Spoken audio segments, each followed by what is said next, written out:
কোচবিহার লোকসভা কেন্দ্রের তৃণমূল কংগ্রেসের প্রার্থী জগদীশ চন্দ্র বর্মা বসুনিয়া কোচবিহার শহর জুড়ে প্রচার চালাচ্ছেন। সকাল থেকে কোনো সময় জনসংযোগ করে মানুষের সাথে কথা বলছেন, তাদের অভাব অভিযোগের কথা শুনছেন, আবার কোনো সময় দেখা যাচ্ছে হাতে নমস্কার করে ভোট চাইতে দলের নেতাকর্মীদের সঙ্গে নিয়ে বেরিয়ে যাচ্ছেন প্রচারে।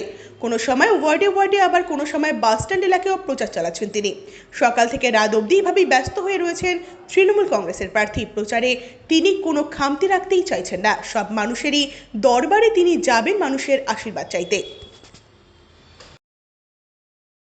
উন্নয়নের জন্য আপনারা ইতিমধ্যেই শুনেছেন কুচবিহার শহরকে আমাদের সরকার এবং আমাদের মাননীয় মুখ্যমন্ত্রী হেরিটেজ শহর হিসাবে ঘোষণা করেছেন এবং আমরা আমাদের সরকারের তরফ থেকে কুচবিহার শহরকে ঢেলে সাজানোর জন্য আমরা পরিকল্পনা গ্রহণ করেছি।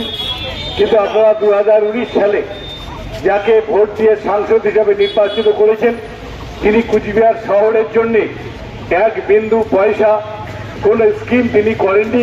কুচবিহারের মানুষের ভোট নিয়ে 5 বছর ধরে তিনি কুচবিহারে ফিরেও তাকাননি। এমনকি করোনার সময় মানুষ যখন গৃহবন্দী, মানুষ যখন বাড়ির থেকে বেরোতে পারেননি, তখন এই সাংসদকে আমরা সেই মানুষের পাশে দেখিনি। শুধুমাত্র ভোটের সময় ভোট পাখির মতো, বসন্তের কুকিলের মতো আপনাদের কাছে এসে আপনাদের মূল্যবান ভোটটাকে নিয়ে যাওয়ার চিন্তা করছে। আমি অনুরোধ করব 1 নম্বর কুচবিহার শহরে 1 নম্বর ওয়ার্ডের সমস্ত মানুষকে, সুনাগরিকদের আপনারা বিবেকের সঙ্গে প্রশ্ন করুন। এবার জয় আমাদের, লড়াই আমাদের, মিথ্যার সঙ্গে সত্যের জয়, এবং সত্যের জয় হবে।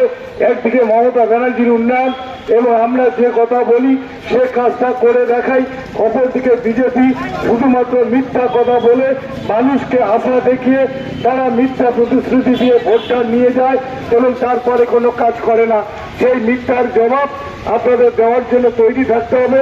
তাই 19 এপ্রিল সকাল সকাল বুথ কেন্দ্রে গিয়ে মমতা ব্যানার্জি আমাকে প্রার্থী হিসেবে মনোনয়ন দিয়েছেন। আমি যাতে আগামী 5 বছর কুচবিহার জেলার, কুচবিহার শহরের উন্নয়নের জন্য আপনাদের হয়ে পার্লামেন্টে দাঁড়িয়ে লড়াই করে কুচবিহার শহরের উন্নয়নকে আরো এগিয়ে নিয়ে যাওয়ার জন্য আপনারা আমাকে আশীর্বাদ করে জোড়া ফুল চিহ্নে ভোট দিয়ে জয়ী করবেন, এই আবেদন আমি সবার কাছে রেখে সবাইকে আমার আন্তরিক অভিনন্দন, নমস্কার জানিয়ে আমি আমার আজকের এই পদযাত্রার কাজ এখানেই শেষ করছি। ধন্যবাদ সবাইকে।